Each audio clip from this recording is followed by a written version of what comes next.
Yo, what's up y'all? It's Zems and welcome to another reaction video. Today we're going to react to Rotten Mango's 502 Dead and 40 Missing inside of high-end department store. Who would know that shopping could be this fatal? I've been running scenarios in my head and I have not reached a conclusion, so I'm very interested to see what was going on. Also, for the voting polls, it was so close. It was like 39% Chris Wu, 39% Korean Death Mall, so I was like, let me go out and run my errands and do all this stuff and then come back and choose. And at the very end, Korean Death Mall overtook Chris Wu, 300 and something like votes or something like that in total, which was like insane. So don't get me wrong, I am still going to react to the Chris Wu one. I'm just going to do Korean Death Mall, and then we're going to do Chris Wu, and then right after that, depending on what you guys say in the comment section or what I see most of, then I'm going to put that into the voting poll again, and then we're just going to keep doing it that way, because a lot of you guys are throwing out recommendations. So what I've been doing is I've been seeing which video I've been seeing the most in the comment section, and then I put that over into the voting poll. The middle schooler one did not really get that much. It was like 17% or something like that, but we're going to go back and dive into it. I'm just letting you guys know how I've been doing it. Again, this video is by Rotten Mango, so if you guys haven't already, make sure you swoop down to the description box,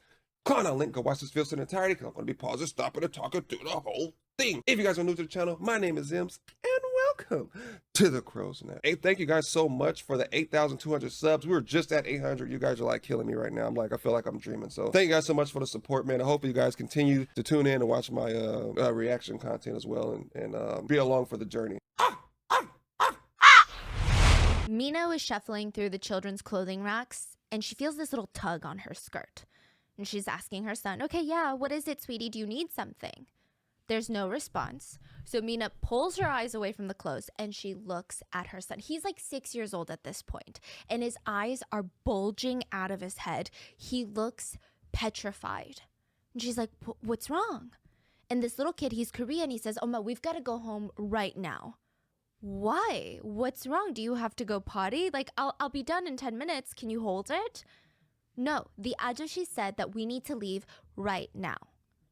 Mina looks around. There's definitely nobody near them, and there's definitely not a middle-aged man. All of the employees at this children's clothing store, they're young women. So she's confused. "What ajashi are you talking about? Like, I just need to grab a few more things." And Ajashi is a old man. Old middle-aged man. Yeah. And he looks up at her again and says, "That ajashi right there told me to leave." And he's pointing into the air. Mina looks, and there is nobody. She says, "Are you sure you saw an ajashi? What did he look like?" He keeps saying he was bleeding. He keeps trying to hug the nice cashier lady. Mina didn't leave because she's in this very fancy luxury shopping mall, and maybe kids just make up some things. Maybe he wanted to go to a toy store instead. Maybe he was bored. Nah, I don't know, man. My kid tell me he's seen somebody bleeding and standing there and telling me to leave. I'm grabbing his or her hand and we out of there. Either we're going to another mall or we're going home. If my kid tells me to leave, and that's something that they usually don't do, and his eyes is bulging out, I would 100% believe. Anybody that knows anything about supernatural, kids are more susceptible to that stuff. Why? I do not know, because they create imaginary friends and stuff like that. If you go back and watch some of these paranormal videos and documentaries and stuff, kids can see ghosts. They just don't know how to interpret it the way we do. If we seen a ghost, we're out of there. Like most of us. I'm not sticking around to find out. I told all my family, my friends, if you were to die, please do not come and visit me. I will see you on the other side when I get there. Respectfully. But yeah, I would have grabbed my son or daughter's hand and we'd have been out of there. Maybe he wanted to go home and watch TV. It just didn't make any sense why there would be a bleeding man in the middle of this store. I mean, this mall is known for, you walk in, very normal to see coats going for $1,000 a coat. Table tea sets going for $8,000, $9,000. People dressed up to go shopping at this establishment. There certainly weren't any middle-aged bleeding ajashis trying to hug cashiers. It's just not that type of place. But these were the rumors that would float around Korea even to this day. Children dragging their parents out of this mall, talking about how they saw a bloody man telling them to get out. How they saw bloody people climbing onto workers' backs, trying to almost get on their back like a piggyback ride. There were rumors that children were being warned to stay away from this mall, because very soon, over 502 people would be dead and 30 people would go missing inside of these very walls. June 29th in South Korea is almost peak summertime. I mean, almost every single person that walked into the Samplung Mall said the same thing that day. 왜 이렇게 더워? Which is, why is it so hot? Like, why is it so hot? A lot of people were coming to the mall to avoid the heat outside. And usually these massive indoor malls, they blast the AC during the summer. You walk in, you feel that ice cold air smack you on the way in. Not today. The mall was more humid, more hot, clammy. It was so hot, it was difficult to breathe inside of the mall. It's like the AC was broken. Okay, I see where The we're going. workers are profusely sweating, apologizing to the customers. Sorry, the AC's broken. I'm sure it's going to turn back on any second now. And despite all the heat, about 1,000 people were inside that mall when the whole thing came crumbling down. Everyone had 20 seconds to get out of that mall. That's all they got. 20 seconds is the length of the happy birthday song in Korean. If you had 20 seconds to, do you think you could go from inside of the changing room, inside of a store, get out of the store, down the hall, to the emergency staircase, down the stairs to the ground floor? Let's say you're 4 stories high, 3 stories, fine, right? And at least a few more steps further to avoid impact. Could you do that in 20 seconds? Heck no. So Pyongo, he was a maknae at his job, which means he was the youngest amongst all of his coworkers, which is why all the colleagues kind of like took it easy on him when he was pouting and whining the whole day. You would literally have to be a superhuman. You would literally have to be in the food court. I don't know how the Korean mall is set up, but in the States, usually when you walk in, it's most of the time it's the food court. Like people eat and then go shopping. They're coming from shopping and eating and they're leaving. So it's like a place in a convenient spot because no one wants to be shopping and they have to go walk around and have to look for food places. They always put it in like one spot. So if you were like in the food court, you probably make it out. But let's say if you're like in the back of the mall shopping for shoes or clothes, or maybe you got a date or something coming up and you're shopping, you didn't stand a chance. Try to get to like one end of the corner to the next corner in like 20 seconds. Like it's not possible. Like there is no way you're making it out of that building in 20 seconds. And it sucks because I don't know if the 20 seconds was based on when the kid had first told his mom or just 20 seconds. They just saying that that was just how long it took for the building to collapse. Because if that's what it was, maybe that guy was coming back to warn them. A lot of cases, sometimes people see people that weren't there. It was a case, I forgot which guy it was, but one of the guys, he was about to get hit by a car and someone told him to move and he moved out the way and the car didn't hit him. And he looked around to tell somebody thank you and they wasn't there anymore. I don't know what happens. I don't know why certain people get selected. I don't know why some people see it and why some people don't. I would never understand it. I wish I knew more about the other side. I wish I knew more about the earth and why certain things take place that we're not aware of. But I would definitely wish to have like understand, you know, like I'm like kind of like one of those people's like I really want to know, but then at the same time I don't. You get what I mean? Because I'm like, don't really mess with ghosts and spirits and all that other stuff. If a spirit was to present itself to me, I would want it to be in a form to where it's not going to freak me out or it's not going to cause me not to listen and run away. You get what I mean? He's like, it's not fair. We work at the restaurant on the 5th floor. The AC's broken. All the other restaurants on this floor are closed. Why are we open? Why are we the only one? On top of that, I mean, do customers really want to eat right now? It's so hot. So the AC just broke that day. Yeah. All day it had been off. Okay. So it's not like ongoing. It's No. just, it's okay. That one day. So he's in the front keeping himself busy when the head chef runs out from the kitchen. Get out, get out, get out. Pyongo's like, okay, I'm not even going to look up. He just casually says, okay, give me a second. Like, I just need to finish this up. The chef runs to Pyongo, pushes him on the back and says, you idiot, I said run. And he looks up and he sees people booking it. Like there's like 5 customers, they're booking it to the emergency stairwell. So he starts jumping over chairs, jumping over tables, trying to join them at that staircase. He has no idea what's going on. He just knows that they're all running. And as he's running, one by one, the lights, the recessed lighting in the ceiling, they're shattering. And it's getting darker and darker, and Pyongo would have 20 seconds to make it out alive. Jiwon, let's call her Gia, was another employee at the mall. She worked in the basement level, so she sold crystals at one of those like home goods shops. And that day, she took her break early because it was so hot. I mean, she felt like all day, if she even moved fast, if she even thought fast, she would break out into a full-blown sweat. So she tried to move slowly, reserve this energy. She had to fight every intrusive thought that she had to not just walk out of that store, quit, and never look back. That's how hot it was. She takes her break early, and as she's walking back into the store, the manager, Unni, which is like an older sister, right, starts running towards her screaming, "Turn around, run, run!" The last thing Gia remembers were these little broken shards of crystal flying at her, and she didn't understand what was happening. Just that all the crystals in the shop looked like they had exploded. Gia would have 20 seconds to make it out alive. 19-year-old, let's call her Sarah. Sarah had just graduated from high school, and now she's working at one of these high-end children's clothing shops, basement level of the mall. She wasn't even supposed to be working that day. Her colleague called her and was like, "Hey, can you switch shifts with me?" So she did. She was coming back from her lunch break when she felt something really strange. There was a cold wind. It felt really nice because she had been sweating in this hot, humid, dank basement floor all day without the AC. But did you just catch on? Well, yeah, why is there a cold wind, right? Exactly. Yeah. She works on level B1, the basement floor. There's no exterior doors that could be opened to let in a breeze. It was a strong breeze, too. And the AC wasn't back on. Sarah would have 20 seconds to make it out alive. There is a man, 21. His name is Choi Myung-seok, but we're going to call him Michael. He actually started working at the shoe store in this Hampung department store. He was studying architecture, but he just needed to make some extra money on the side. And he was on his shift when everything went dark. He didn't even have 20 seconds to run. Nothing registered in him. It was just lights out, literally, figuratively. When he woke back up, everything was pitch black. He was laying on cold concrete. He's basically boxed in by concrete. He couldn't move. On the sides of him, there was concrete. Above him, there was concrete. Below him, concrete. He just had to lay there in a fetal position, having no idea what had just happened. There was no light, no food, no water.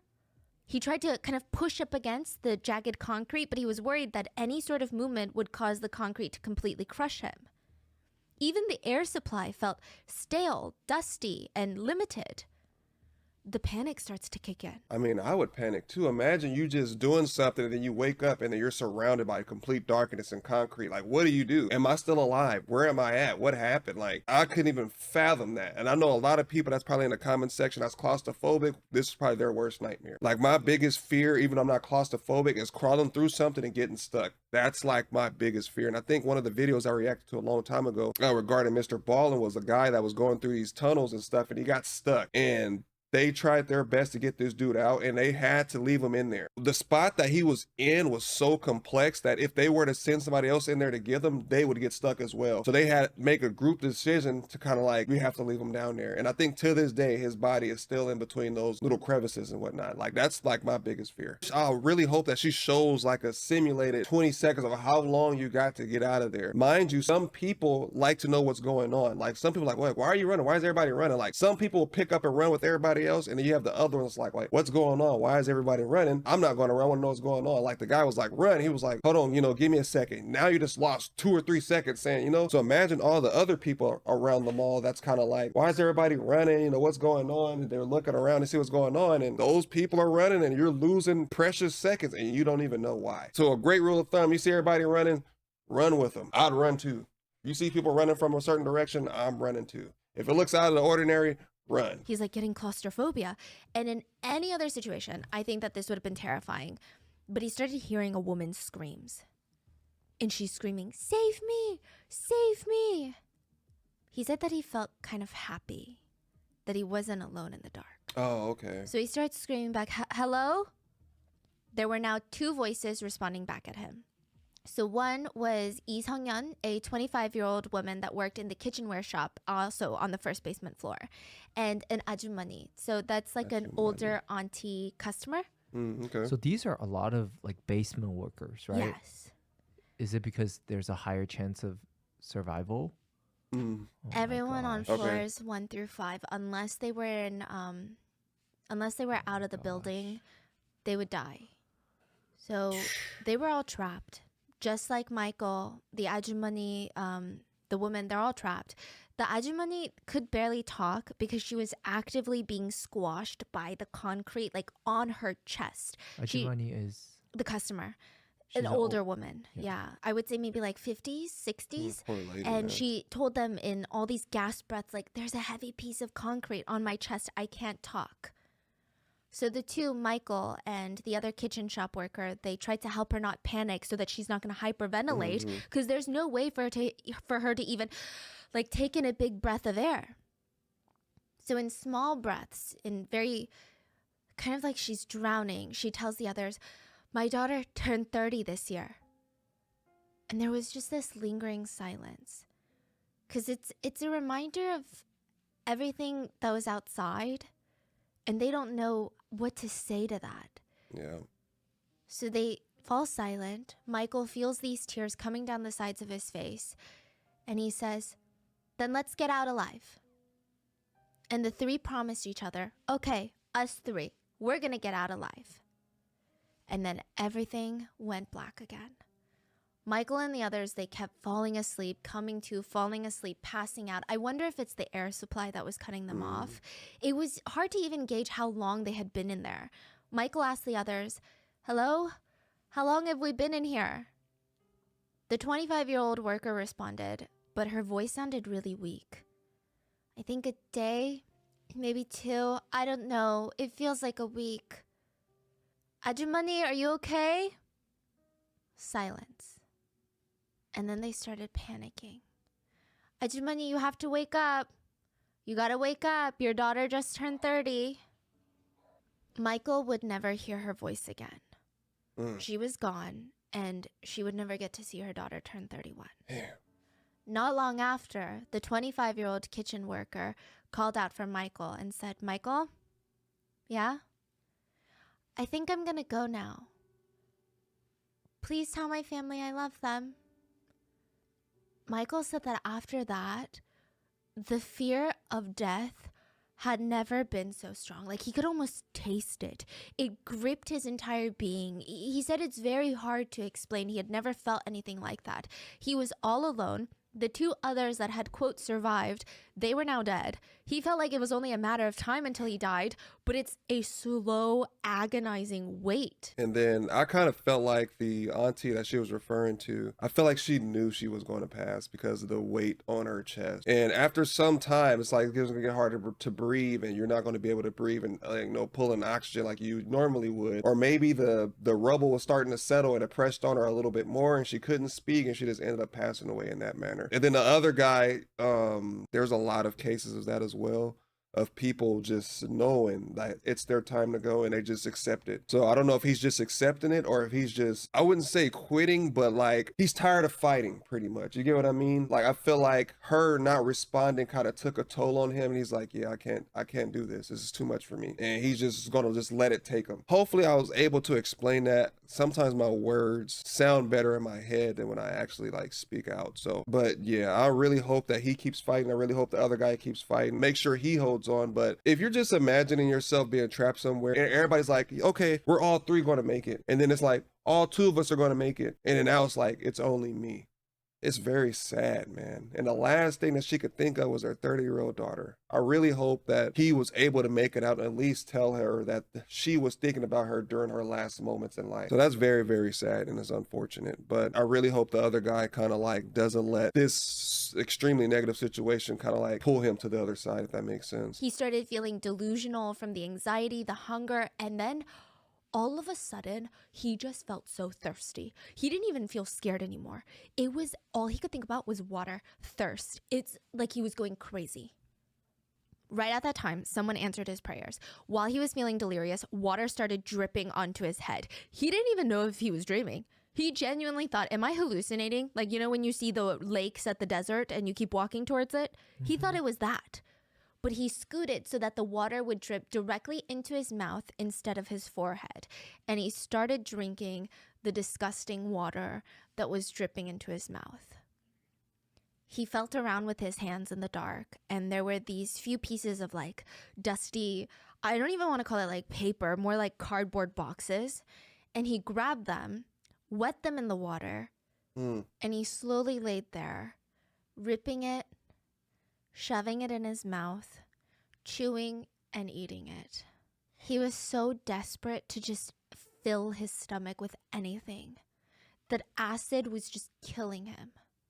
Now, side note, the water that he's drinking and that he's wetting this paper with, it's not fresh water or even tap water. It has been through layers of concrete, dust, rust, and that's if there's no dead bodies on top of him. It was very risky water, but he had no choice. Survival. And that is what he would do for the next 11 days. Oh, That's almost 2 full weeks. Jesus. In silence, alone in the dark, eating rusty, wet paper. It was dead silent for Michael.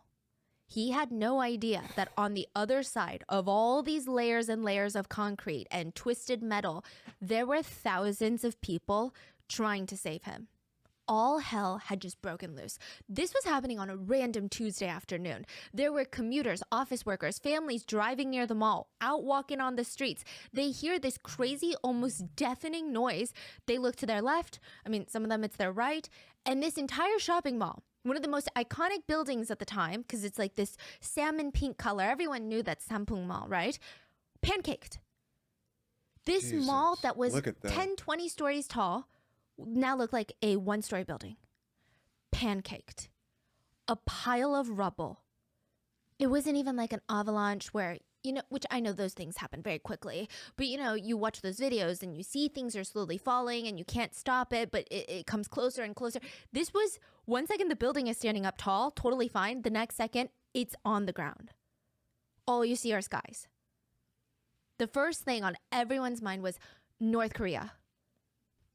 We are under attack. This is a full-blown war. North Korea is attacking us. So a lot of people are running away from the building because they don't know, is North Korea going to attack another building?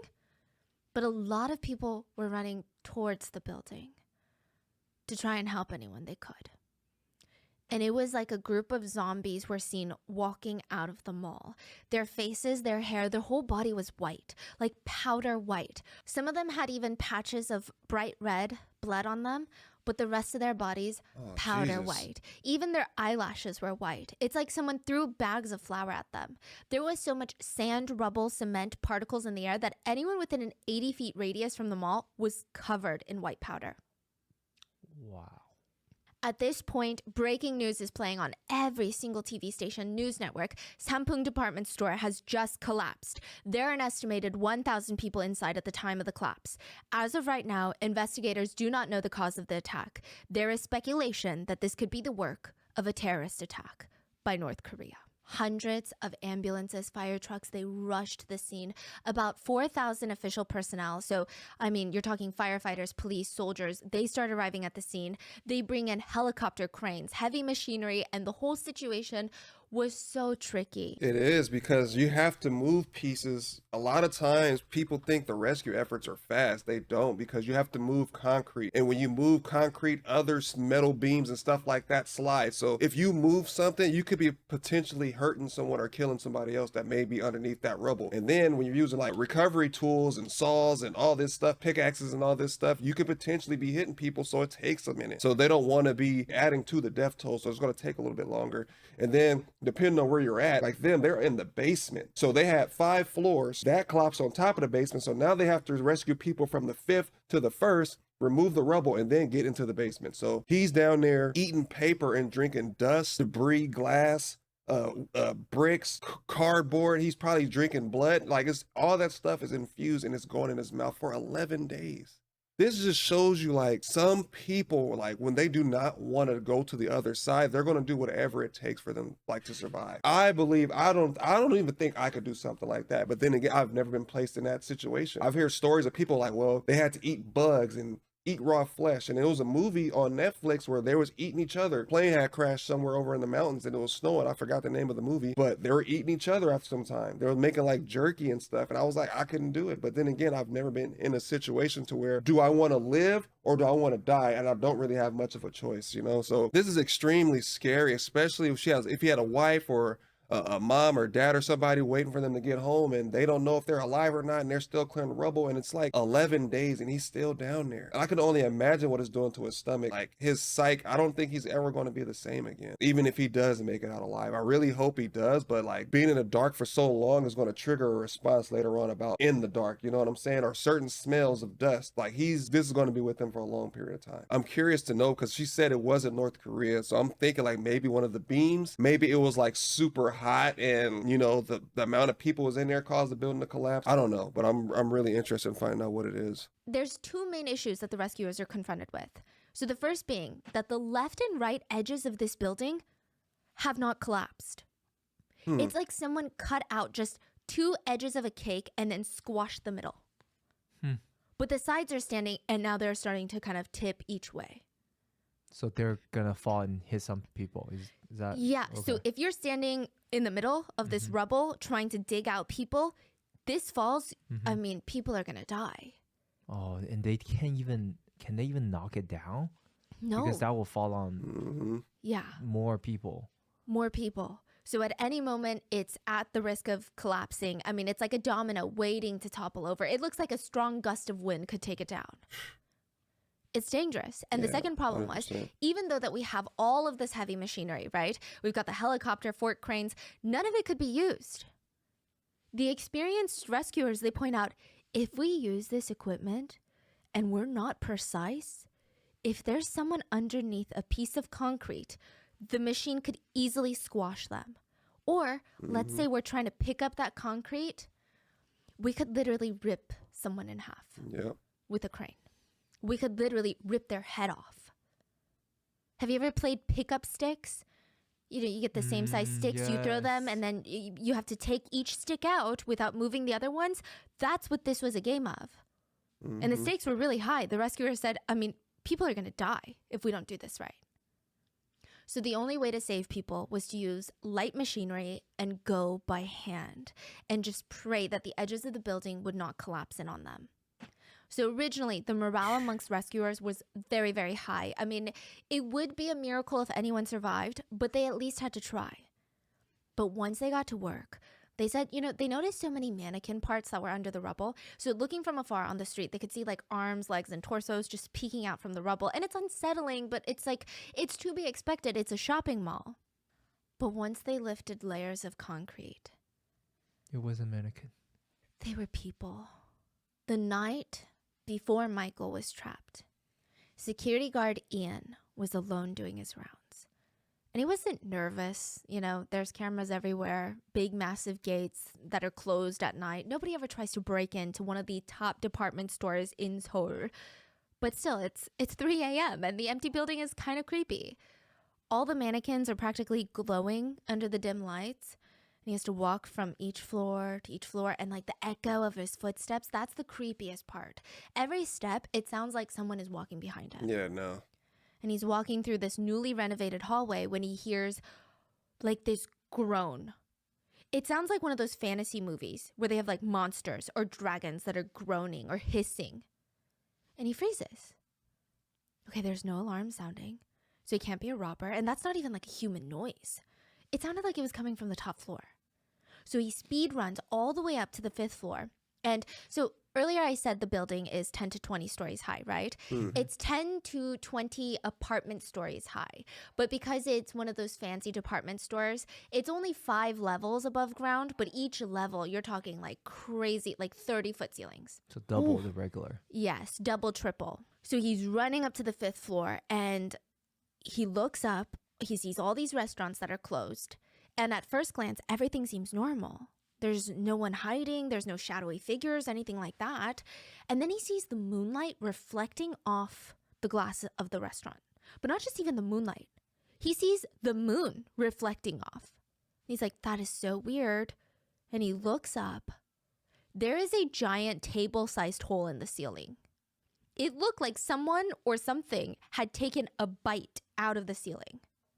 This is the night before the collapse. Now, if you ask any Korean person, if you had a time machine, what would you do? What's the first thing that you do with the time machine? If I had a time machine, I would have closed off the mall. I would have told them, like, this building is falling apart. It's not safe. That's what I would have done if I were to go back in time. If I was a security guard, I would have called that night, like, hey, I don't think we should open in the morning. The building on the 5th floor just collapsed. And if the top floor is collapsing, I can only imagine what else is collapsing in the building. We should close it off until further notice. That would just been me. Let me know down in the comment section what you would have done with your time machine. But this is just me looking ahead of what I would have done because I've worked security before. And that would just be my first instinct. Now, if they would have told me, no, it's okay, we'd have somebody look at it tomorrow, I promised you I would call out the next day. An overwhelming majority of them would answer, I would go and buy up all the land in Gangnam. Yeah. So 50 years ago, if you purchased land in the city of Gangnam, which is like the Beverly Hills, the Upper East Side of South Korea, you would be part of South Korea's ultra elite today. But how would you even know to do that? Yeah. 50 years ago, Gangnam was not a fun, glamorous place. It was kind of more of a dangerous place. Gangnam is south of the Han River in Seoul, and back then the rich people only lived above the river. They never lived below. Anything below was considered not that classy.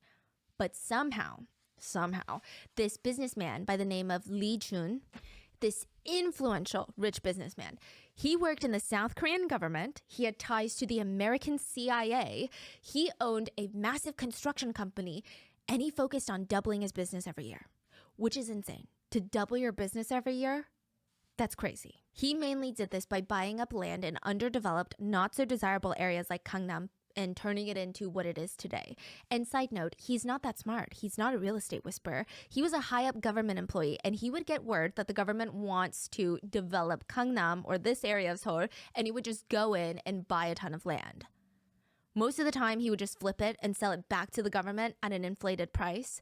But he was going in when Gangnam real estate was selling for less than $6 a square foot. Now, it's about $1,000 a square foot. Whew. I did some math. That means if you bought an apartment that's about 1,500 square feet, that would have been about $10,000. Today, that same piece of land, $1.5 million. So Lee, with his insider information, he bought over 2 million square feet in Gangnam back when it was dirt cheap. But he's like, you know what? Why would I sell this land back? I should develop it.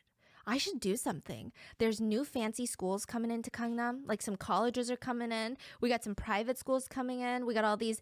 So Gangnam is kind of known as like the new money area. The old money Koreans actually still live above the river, they say. In Gangnam, you've got all like the lawyers, doctors, like the professionals moving in. So he's like, I need to make a department store. Because what do new money residents like? They like labels. They want to show people they have money. So back in the day, you know, Korean stores, you go there, it's utilitarian. You go and you buy what you need. I'm going to make it super aesthetic. I want it to be a one-shop stop. I want them to come. It's a social event. They eat dinner. There's fancy restaurants. There's a fancy supermarket. I want everything in there. So he gets this construction company called Usong Construction. Apparently, they're actually really good. They've got a very clean reputation, or relatively clean. A lot of people vouch for their durability. Like right now, if you see new apartments, it might even say like Usong constructed because people really like it. So Lee tells Usong, I want a 4-story commercial building. They're like, okay. They start drawing out the plans. They start building the building. And halfway through, they've got the main foundation up. Lee walks into their office, sits down. You know what? Let's add another floor. Make it 5. Better number, right? 4 is a bad number. 5 is good. Woo-sung is looking at him like, are you dumb? You cannot just add another floor. That's not how it works. If you want another floor, we have to start over. We have to bulldoze everything down and start over. If you add another floor without altering the current plans, the building would have way too much weight and stress on the foundation, and it's going to be compromised. So Lee gets up and says, okay, well then you're fired. He goes and he hires a new construction team, one that has a very hard time saying no to him, his own construction team. He acts like he is the construction engineer, the architect. If you say no to him, you're fired and potentially blacklisted from the industry. See, that's what makes me mad. Like, you can't hire someone that's their job. They do this. They're experts in this. This is all they do Monday through Sunday, whatever. They build. If they're telling you this is not going to work because this is going to happen X, A through Z, like, bro, listen, like, what's so hard about that? I don't know why people do that. Like, why do you go to somebody and then try to tell them how to do their job? That's like me going to the doctor and the doctor's like, oh, sorry, Zems, you have sinitis. And I'm like, nah, I don't have sinitis. I just need a couple of Hall cough drops and I'll be good to go. Like, bro, like, why even come to the doctor if you're going to diagnose yourself? These videos are just driving me crazy because it's just like the Taiwan, the mall, and the Seoul ferry is just like, all this could have been avoided if people would just follow protocol and listen. The boat people didn't strap the vehicles and stuff down, and then they went 10 degrees over. In Taiwan, the police just knew it was going to be packed with people because COVID restrictions lifted up, and it was all guarding that guy's house. And then now you have the top construction company, if not top 3 construction company in Seoul, I don't know how I said, but and they're telling you it's not going to work because you're at a 5th floor. It's not going to work. That's like you building something and you kind of have to use math and stuff to be like, okay, this amount of weight is going to be able to do this for this section and that section and that section. I'm not an architect, so I don't know the vocabulary for it, but you're going to literally have to level everything out, build it, and kind of like like build off of the pieces, off of the foundation for it in order to function, because if not, it's going to be unstable, it's going to wobble, and it's going to fall apart because the pieces, are not going to be able to support the other parts of the building. You should have just kept 4. And then if he wanted to do that, he could have maybe added like a little small section next to it. But for them, it's just, I really hate that. Death could have been avoided, but they just overlooked the greed, and the greed just consumes them. They just doesn't care. They don't care. Like, okay, I want 5 stores. Like, bro, you don't need 5 stories. And so they made his ultimate dream come true. His team built the Sampung department store. It would be the 2nd biggest department store in the nation at the time, and it would bring in insane amounts of money. The first year they were open, they were projected to do about 150 million in revenue. That's calculated with inflation. The second year, they doubled. 300 million a year in revenue. Doesn't even matter. Sampung department store was built with the intention that you don't have to go anywhere else, okay? Everything's in these 2 buildings. So there's building A and building B, and they're connected on each floor by these long hallways. But the hallways are not the width of building A and B. So it looks like, kind of from an aerial view, it looks like 2 squares with a short line in between, like a short stick connecting them. Now, you don't ever have to leave the building to get to the other one, but it's interesting. Building A was the mall. The 5th floor would have all these fancy sit-down restaurants. You can meet up with your friends before you go shopping. And then the 4th floor, luxury household goods, fancy wine glasses. 3rd floor, men's clothing. 2nd floor, women's clothing. 1st floor, foreign imported goods and cosmetics. Now, there are 4 basement levels. B2 through B4, they're more for like storage, machine rooms, parking spaces. And B1 is kind of open to the public. It's a mall. Groceries. So a lot of Korean malls, they have supermarkets on the basement level. So you literally run all your errands. This is kind of genius. They also have cheaper food courts in the basement. So more like food stands. So B1 is open to the public, and there's always a lot of customers and workers shuffling in and out of that floor. Now, building B is more commercial real estate. So you got office buildings, you have a gym, but that's about it. Not a lot of foot traffic, not a lot of aesthetics. It looks like just your office plaza. Okay, so what's so wrong about it? Here's what's wrong about it. The escalators. Most buildings, and I never noticed this until I was researching this, but there's usually 2 escalators per floor.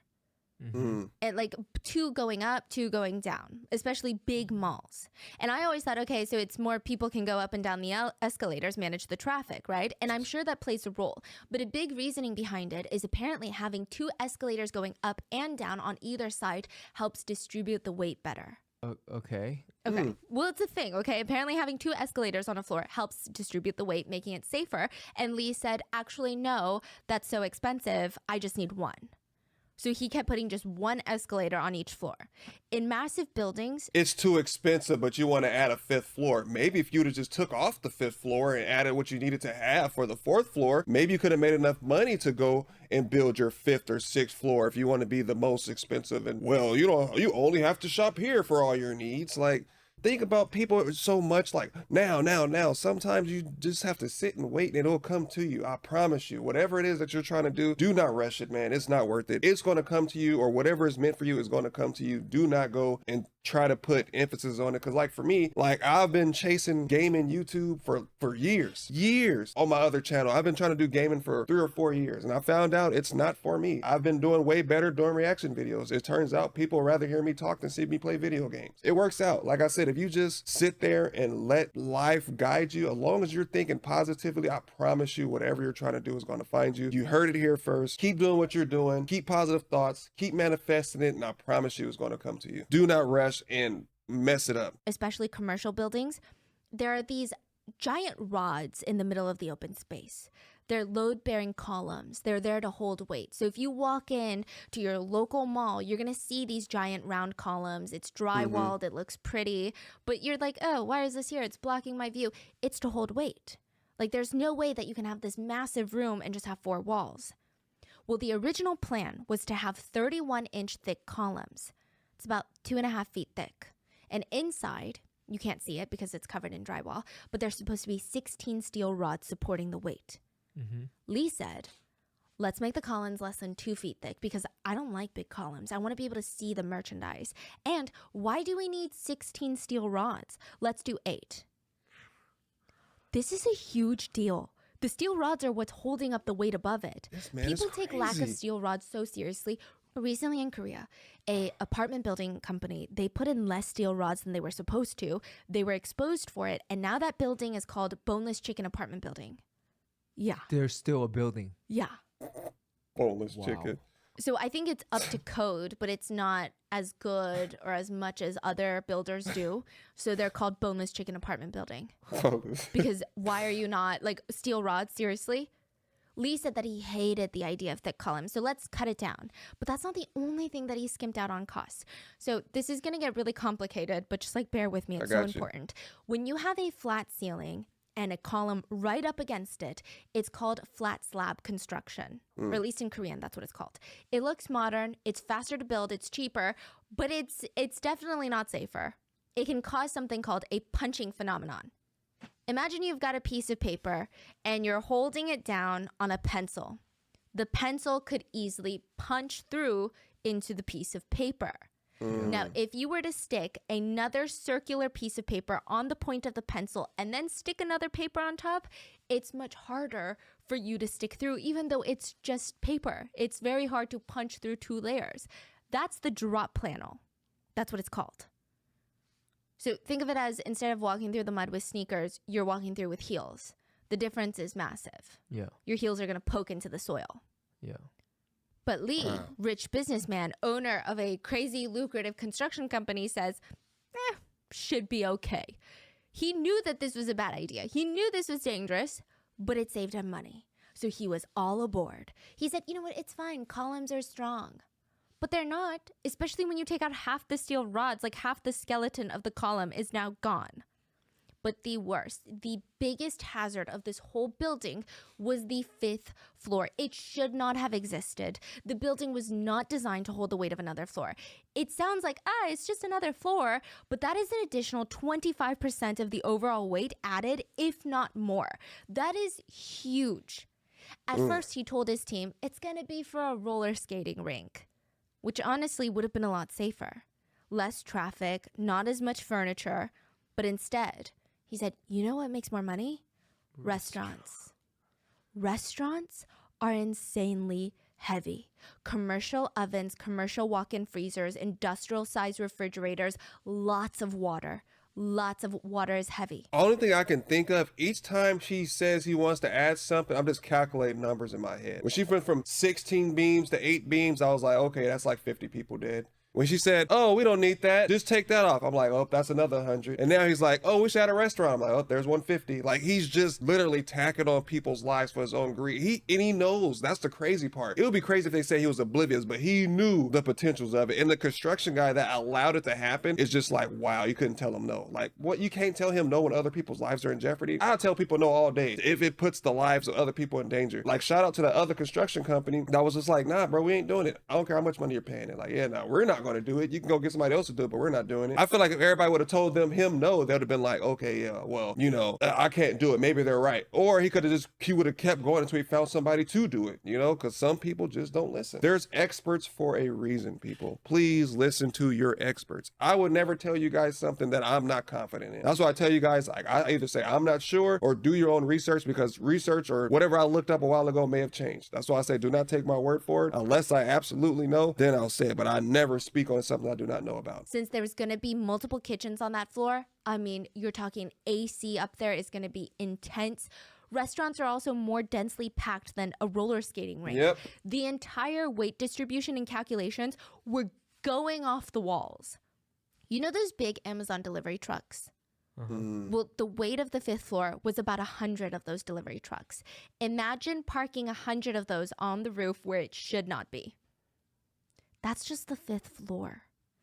That's not, and he wanted to do heated floors for the 5th floor, which added 2,415 tons of weight.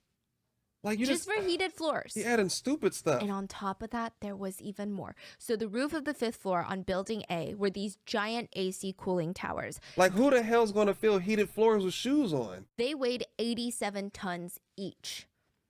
There's 3 of them, so the total of that, to visualize, imagine sticking 2 houses on top of the roof of a mall that is already unstable. This just pissed me off. This is crazy. Just on top of the roof. Now, here's where things go really wrong on the roof. So firstly, the AC towers on this specific roof is a death wish. The vibrations that the AC creates, it only further destabilizes the building's foundation. That's what causes cracks, vibration, movement. And so since the get-go, like opening day of this mall, they could see the red flags. The vibrations and the weight of the heavy AC cooling towers, they were causing water leaks onto the 5th floor. Because the water would leak out of the AC, there would be a crack, and it would flow through. But the biggest atrocity of what they did on that roof, the AC towers were facing towards a nearby apartment building.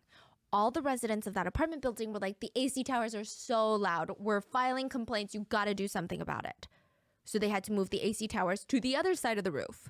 Now, to do something like that, what do? You have to call in industrial cranes. You got to have a ton of professionals on site to make sure that it's done safely and securely. It's a pricey relocation. Lee, very wealthy mogul, said, too expensive, get a couple of dollies. Wow, so they just scooped it over. They didn't even scoop it because there's no dollies that can carry that much weight. They basically dragged it. And if you see pictures of that roof from like opening year, there's cracks all over. Yeah. Wow. And now they move the ACs to the other side. And what do? They vibrate and cause even more cracking now to even the other side of the building. Now here's where it gets kind of unexpected. This one I wasn't expecting at all. One of the first stores that opened up inside this mall actually contributed to the collapse. A restaurant. A bookstore. Books. Did you know Korean books are even heavier than foreign books because they use a higher portion of stone powder in the paper? A year and a half after opening, the bookstore would be relocated from the 2nd floor of the mall down to the basement because that bookstore was causing so much damage to the building from the sheer weight of the books and the shitty construction. If this had been a well-built building, there wouldn't have been any damage. So they realized Yeah. something is happening? Yeah. There were cracks all over the 2nd floor. What? There was they just bending refused. in the floor. There was drooping in the floor. The floor was tilted where the bookstore was. So whoever, like, people are surveying the building. I know they've seen the top of the roof. The picture that she showed earlier in the video is like the top of the roof is cracked. The 2nd floor is cracking. Dude is on night shift. The building just fell apart. You had to shift the bookstore because the bookstore, like you said, the stone powder that they use for the books are heavier than that of the regular or average book. And then on top of that, you move the AC units from one side of the building to the other side of the building. So now you're putting more weight on one side of the building. And it's just like, when do you just stop and be like, hey, I need to take a step back and probably like readjust some things and maybe actually consider what these experts have been telling me the whole entire time? Because now it's just like you're setting yourself up for a disaster. And it's just like, you would think, given some of the catastrophic events that have taken place through the videos we were watching, that people would be more cautious of how they foresee when trying to do like projects and building new things, and just overall safety in general, which is like crazy to me. Thing that stuck with me through the military, they always say common sense is not common, and I did not understand what they meant until you start meeting certain individuals and you kind of like, okay, common sense is really not that common. What might be common for you, like, well, I would have done that, this makes more sense to do that. Some people, it just doesn't click for them until you show it to them. Not trying to like belittle anybody or anything like that, but some people's common sense is just not there. And it's not saying like it's a negative thing, it's just some people are more aware than others, or some people are more cautious of what they're doing than others, if that makes sense. Wow, and nobody Yeah. did anything. No, the entire building started to lean a little bit.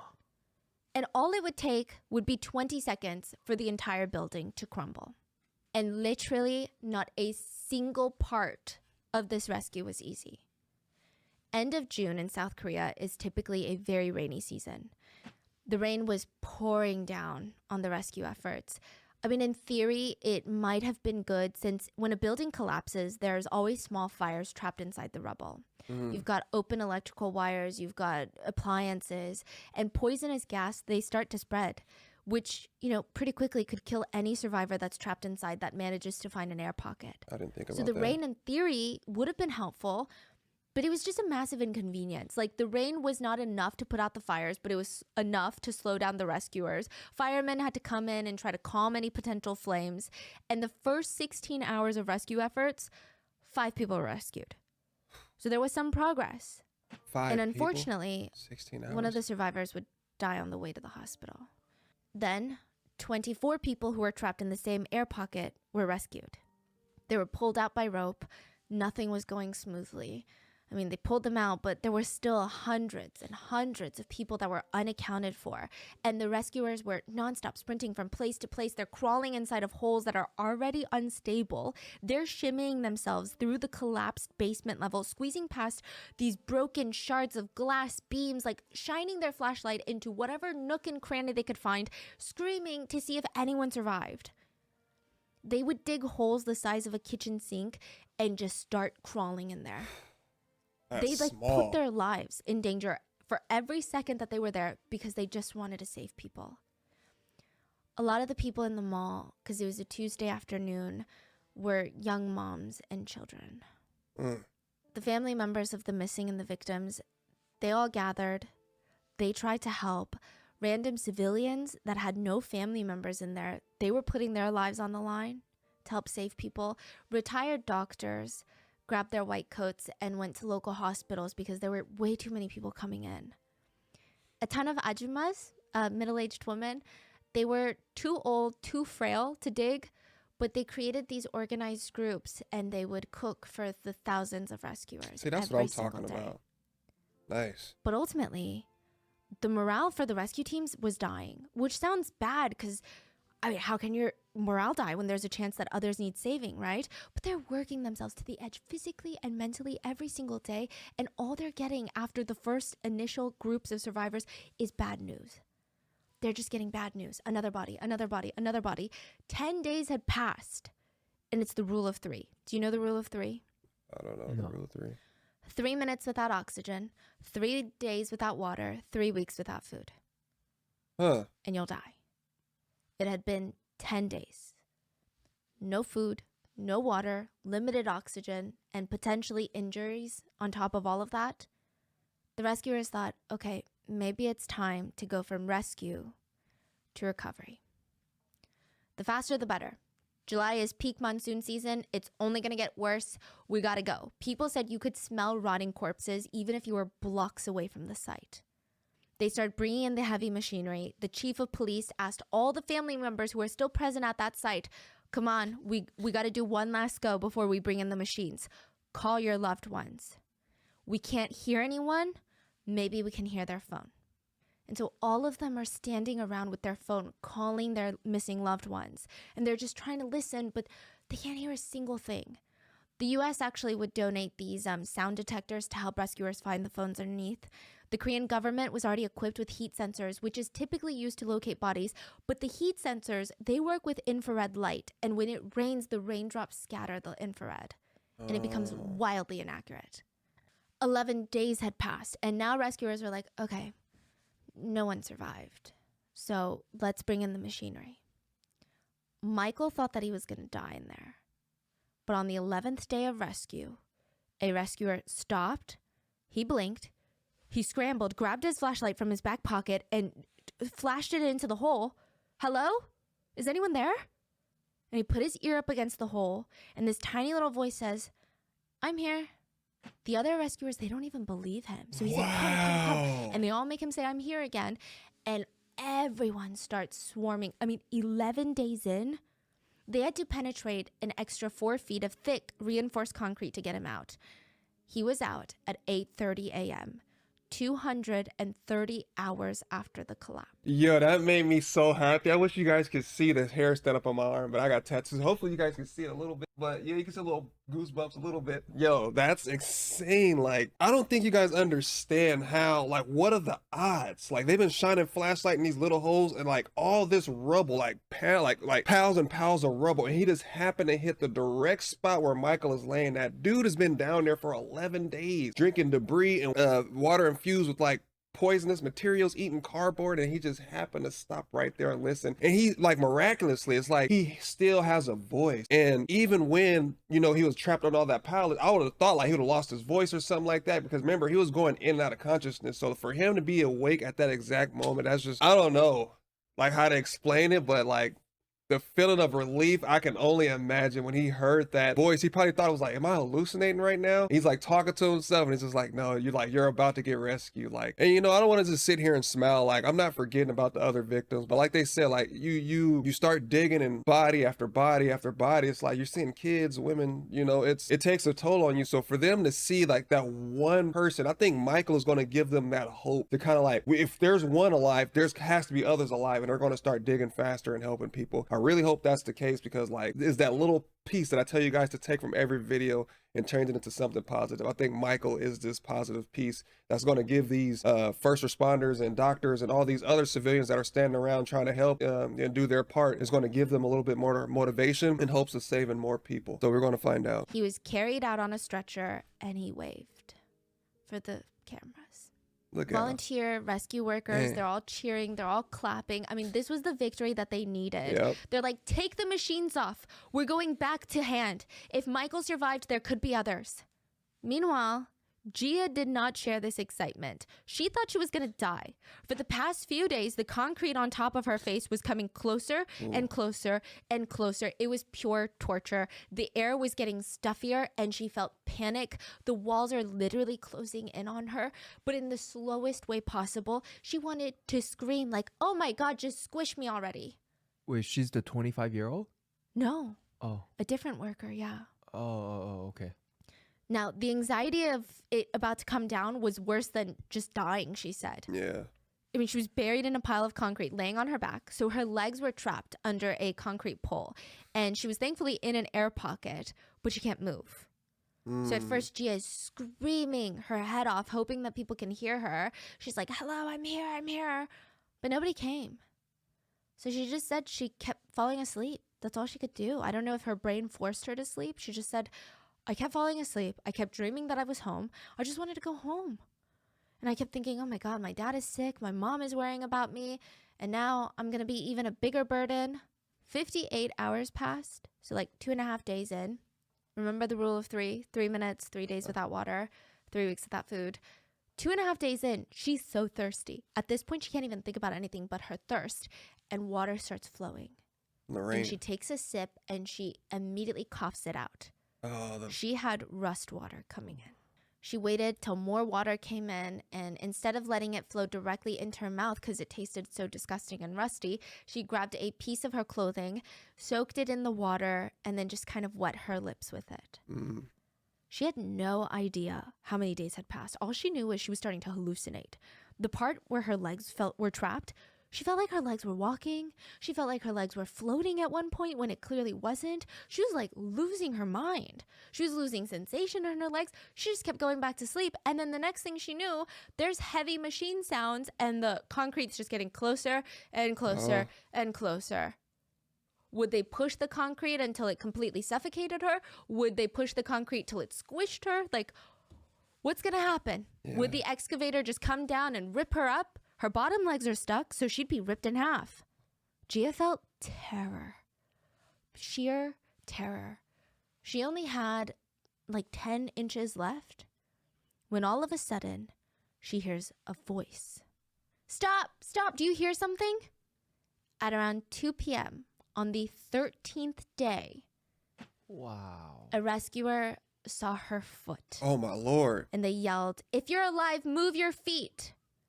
Gia tried to wiggle her toes, but she didn't even know if it was wiggling because she lost sensation a long time ago. And she screamed, "Save me!" The rescuer clawed through the cement by hand, and Gia just remembered thinking, I'm found. She said it wasn't, I lived. She didn't say it was, I survived. She just thought, I'm found. Good. I don't care if I die right now. Because at least they found my body, so my mom will know. Her mom was later interviewed and asked, like, what is the first thing you want to say to your daughter? And she said, do I even need to say anything? And they were trying to ask, like, did you think your daughter was dead? Because it had been 13 days. And they said, did you think she had? And her mom stops the journalist and says, no, I didn't think that. I'll never think that because the day she dies is the day I die. 혹시 죽었으리라고 생각 안 했어요? Look, 안 했어요. she's so happy. You can tell. But she doesn't want to be happy because of the other parents, you know, their children and stuff. But you can tell she's After happy. 285 hours, Gia was rescued. And at that point, the ceiling was so low, it was touching her nose. She was not even inches, but centimeters away from death. And everyone was like, okay, that's crazy, right? But there's no way there's going to be more survivors. There's only so many miracles that the universe can give us. On the 15th day, another woman is rescued. Let's call her Sammy. She was trapped in a small pocket of air in the children's clothing section. She heard the voice of her colleague screaming, "Help me!" And she just kept screaming, panicking, "Help me, there's this concrete pinning my waist down." Ooh. She was getting crushed. And there was no way Sammy could even get to her. And she tried telling her, it's okay, it's okay. But after a day or two, there was no more noise. Sammy said, all she did was try and fall asleep. She had no idea how long she was in there. Sammy would be the last survivor found in the rubble. There would be no more miracles after that. Wow. Before we get to the depressing recovery, South Korea did try to bring up the morale of the country and the three survivors. So Michael, Gia, and Sammy almost became these beacons of hope for people. Michael was seen as this national hero for not only somehow miraculously surviving in the rubble for 11 days, but also his iconic wave on the stretcher. Companies started offering him gigs to model for them. Schools were offering the three full-ride scholarships. There had been this stereotype that the younger generation were weak and not as tough as their parents in South Korea, but this was completely obliterated, this idea. And just like Michael, Gia, the one who survived 13 days, she made headlines because when she was pulled out of there, reporters asked her while she was on the stretcher, "How do you feel? Any plans now that you've been saved?" And she said, "I want to go on a date with the oppa that rescued me." Oh. And people thought it was such an unhinged, hilarious, fun answer to such a serious, depressing situation. The last three survivors were asked, what food do you want to eat the most? Michael said, Coca-Cola. I want to drink an ice cold Coke. Gia said, iced coffee. Sammy said, I just want some ice cream. Every soda, iced coffee, ice cream brand went nuts trying to sign these three for brand endorsements. Gia also kept making jokes. Like, nobody knew if they could keep laughing or not. When she was rescued, she complained, why'd you guys come so fast? I could have stayed there a few days longer. Let me go back in there. Michael had to have his head shaved to run some tests, and he was so embarrassed. Anytime reporters ran into his hospital room, he would put on his little beanie, his little hat. And I think that these are the stories that people wanted to focus on, because the other side was just so dark. Side note, almost all the rescues, especially the ones that weren't immediate, they were all subground level, so they were all in the basement. The other floors, this is a picture of what it looked like. There was no way that people were going to survive that collapse, unless maybe you were on the roof, which probably not even then. Pyeongo, the magne working on the restaurant floor of the 5th floor, he was rescued pretty early on. He had made it kind of basically out. I think he was hit by just some debris. And he said, every single person I spoke to that day, the head chef, my colleagues, customers, I would later see all their names written on the deceased list. Another survivor said, I just don't understand the point of life anymore. Like, the people that died, there were nice people. There were really rich people. There were workers like me. There were people who went to church. There were people who studied really hard. Yet everyone died without even a chance to fight for their lives. So what is the point of anything at all? Yeah. Families of victims said the nightmare was just never ending. I do want to say that the rescue efforts were admirable. The rescuers, they did everything. But the system itself was flawed. Korea didn't have a strong system to respond to these types of crises, which, like, I don't know if they still do with after Itaewon and Seoul, but at the time, it was so disorganized. Family had no idea if loved ones were alive, survived, deceased, at a hospital, which hospital. Nobody had a clue. The site was left open for people to just come and volunteer. And so a lot of people did come and volunteer, but there were also a lot of hyenas. What do you think the hyenas did? Take stuff. They were dubbed hyenas by the media. About 400 hyenas were arrested during rescue efforts. Families are crying. Rescuers are risking their Oh my God. lives. They're stealing stuff. They're pretending to help and stealing designer goods. Wow. When one was arrested, they just callously responded, well, they were all going to go to the dump anyway. Another man was caught volunteering wearing 10 pairs of designer pants. 10 pairs. When asked, why the hell were you stealing 10 pairs of designer pants? He said, what are you talking about? I was saving lives and I got cold in the middle of June. So I just put on whatever was near me. Meanwhile, Mr. Jung was at work when the building fell. That's, see what I mean? Like, just some people are just so insensitive, and it's just like, just why, man? Like, you see people, like they said, people's aunts, kids, wives, daughters, sons are in the, and you're worried about designer stuff. Like, I've never understood the big deal about designer. I've never understood things like Jordan. Don't get me wrong, I wear like Nike and stuff like that, but any shoes that's past 200, bro, I'm not buying it. It's just like, unless they're going to give me super speed or super strength or something like that, they're really not doing anything for me. That was like when Kanye West put out that white t-shirt and people was buying that t-shirt. I could have went to Target, got the same t-shirt, rubbed it in dirt and poked a hole in it and be like, oh yeah, it's from the Kanye line. And I'm telling you, I blame celebrities and social media for people wanting a designer so bad. What's so cool? Like, people wouldn't even know you had on Gucci unless there's like a label or something, or the color of it. Even then, there's people that literally can make the exact same replica of that t-shirt and be $10 and people are like, oh, you bought a fake shirt. It's the same thing. It's just if your manufacturers didn't make it. If I ever get in the position of being rich, I'm gonna have a regular house. I'm gonna have a regular little car, or drive a little Honda or something. Something's good on gas. I'm not about to have a big old mansion and jacuzzi. I don't need all of that stuff, man. I'd rather just have money, help myself, help my family, help people around me, volunteer, donate, do something with it, because I know what it's like to not have anything. I grew up in an era of where I didn't have many birthdays. I missed birthdays a lot. Christmases, we woke up to a lot of no Christmas tree, or you didn't have no Christmas presents. I had to wear the same shirt sometimes. I had to turn the shirt inside out. Same draws. I'm dead serious. And now I'm in a position to where, like, I can provide for myself, and I'm happy about that. I don't care about having the latest shoes. I don't care about having the latest technology. As long as I got me something that's going to keep me occupied, that's really all I care about. But like I said, I'm not knocking anybody. If you like designer, if that's what your thing is, or you're a designer, and you want to be a designer, and you just like the way that designers, make their clothes, by all means. I'm not boo-boying on you. I'm not like looking down on you. I'm not belittling you. But if that's what your money is, you spend your money on what you want to spend your money on. I'm just talking about what I spend my money. I will never pay for $100 something pants. I feel like $70 pants is too much. You can go to Marshalls and Ross and get the same type of pants, Levi or whatever, Wrangler everywhere, for like $20-$30. That's just me. Now, if I just see something I absolutely like it and I want to treat myself, or it's my birthday or something like that, I'll buy it because that's what I want. As long as you work for it and it's something that you want, by all means get it. But if you're trying to live a life that you can't sustain, then I think like you're having a problem. You don't have to have the new iPhone 15, 16. I still have an iPhone 11 and I want to use it till the wheels fall off. My screen is all cracked and everything. I don't know if you guys can see it, but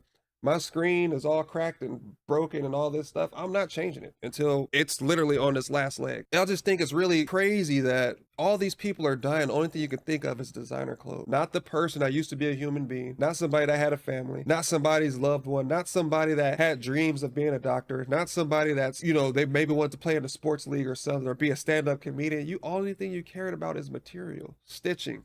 fabric, something that could be burned and remade again. You can't replace human life. And some people just didn't care. One thing I think Stephanie is really good at is that she's able to change the momentum of the video. Like, you could be super sad, you could be super happy, then it's just drop and stoop like super low. You know what I mean? And this is a low point. Like, you're like, oh, I have faith in humanity, and they're like, people are still in designer clothes. 400 people. That's almost close to the amount of people that were trapped underneath the debris of the collapsed building, and they're out there grabbing Gucci and stuff. Like, how would you even be able to wear it? You're going to be walking around with clothes with memories of people being deceased around it. People died trying to buy the stuff that you're stealing. Like, that's what I'd be going through my head right now. Like, that's, man, it's unfathomable. Have more respect for yourself and the people.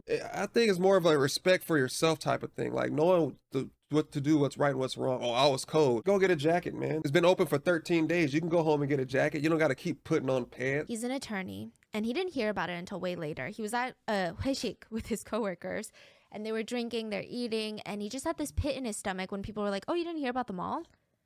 So his wife and his 3 adult daughters, they loved going to that mall. So he calls his wife. She picks up, and he's like, oh my God, thank God. Okay, you're home, right? Are the girls home? Did you hear about what happened at the department store? She's like, what? No, the girls are there shopping. Mr. Jung's coworker said that he didn't even say anything. 1 minute he was on the phone, the next minute he was out the door. He ran on foot to the department store, and all he saw was rubble. He started climbing on the rubble in his suit, just clawing, looking for his girls. He went to every single hospital in the city. He talked to nurses, doctors, looked at hospital morgues. The day after the collapse, he would be told that all 3 of his children were dead. And he said, after what my wife and I went through that day, I just hoped that the sky would fall and the earth would give out and we would just all die. And of course, he feels for every single daughter, but he really felt for his eldest because she had fought and beaten all odds. His eldest daughter went blind when she was 12 years old. She worked harder than anyone he knew, harder than all of his adult coworker, colleagues, attorneys combined. She ended up getting her master's in special education at UC Berkeley in the United States. Ooh. She came back to teach special education at Seoulde, which is the best school in the entire country. And her dad said she couldn't see in front of her, but she just always had a vision. And she fought all these odds to be here, and now she's gone. There was another family, the Lee family, and Mom Lee, Mrs. Lee. She was telling her daughter for months, like, give up the dreams of the department store. And her daughter told her, no, if I'm going to be a fashion designer, I can't just rent a small shop anywhere. I have to make a big statement. I'm going to get foot traffic. I know it's a lot of money, but I've saved up my entire life savings. I'm going to rent this tiny little shop. It's my dream. And she signed the lease 2 months before the collapse. And Mrs. Lee said all that nagging she did, completely forgot about it. Because the minute that she saw her daughter in that shop, just how much passion she had for what she was doing, how could she not support her? She was at her shop when the building went down. And this part is so dark, but it feels really raw. A lot of families reported feeling shame and guilt afterwards because they were all there. And when survivors were being found, they would see survivors reunite with their families. And they said they would feel intense jealousy because it's only human. And then immediately they would feel so ashamed for. Yeah, so don't be in the comment section like, oh, these people have bad hearts. You have to understand, people right now are saying like, why their child is okay? Why does it have to be mine, right? I'm not going to delve too much into that because it's like, I don't have kids, but I can understand what they're talking about because my mom and my sister talk about that a long time ago. My mom always told me that she always pray every night that it's her before us because that's any parent's worst nightmare, to outlive their children, because that's not how it's supposed to be. So it's kind of like a jealousy. It's like, that should have been me, not them. You know what I mean? So keep in mind, they are grieving. They wouldn't say things like this in the right mind, you know? So don't be down in the comment section like, oh, well, that's messed up, you know? But I mean, the perfect world, I really wish, I wish everyone could be saved. But when it comes down to it, I'm pretty sure everybody was like, well, I need to check on my family first before everyone else's family. You know what I mean? So keep that in mind. I don't think they meant it in an ill will type of way or any malice behind it. I just think they're grieving right now and they're just hoping for the best outcome. And right now it's not looking looking too good, especially when you're sitting around and it's been 12, 13 days or wherever it's been, or how many days she's based off of the encounter with the guy that ran and tried to save his 3 daughters in that time frame. So you have to understand that as well. So always try to put yourself in the other person's shoes, or kind of like try to see it from their perspective. And I feel like you have a better sense of what was going on, and you also have a better control of your emotions because you can kind of understand why they're angry. I kind of like a lot of people, for example, when they get pulled over by police officers, they're super angry, right? You understand why they're angry. Maybe they're late for work, maybe one of their loved ones are sick, and then now they're about to get a ticket, or possibly they're getting stopped, or they're late for work. Maybe it's their 3rd time being late to work and they're about to be fired, and now the police officer feels like, well, they're being rude to me, so now I'm about to be rude, which you shouldn't do, because now you're about to escalate the situation when your job is to de-escalate it. And you just got to take the time to talk to people. You know, once you talk to people, you kind of be like, okay, I understand why you're angry, and you realize that anger is not directed towards you, it's directed towards something that's happened. You just happen to be in the middle of it now. You get what I mean? Feeling so jealous, and it made them feel so gross. But they had this like, ugh, that should be me. So after the last remaining survivors were rescued, the government decided they needed to start clearing out the debris. They said it was dangerous to just have it out in the open, so they just started moving the rubble to dump sites. And a lot of victims have not been found yet. So families were at dump sites by themselves, no rescue workers, digging through the rubble. At that point, some of them only found bones. Oh. And if there was any flesh, they were unrecognizable. This mall had been built 6 years ago.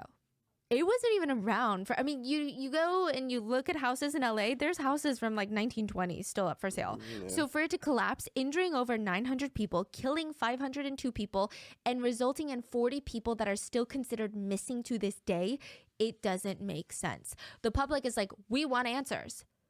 It was revealed that the building was not attacked by North Korea or a group of terrorists. There was no earthquake, no natural disaster. The building went down on its own, so obviously there's some sort of human error.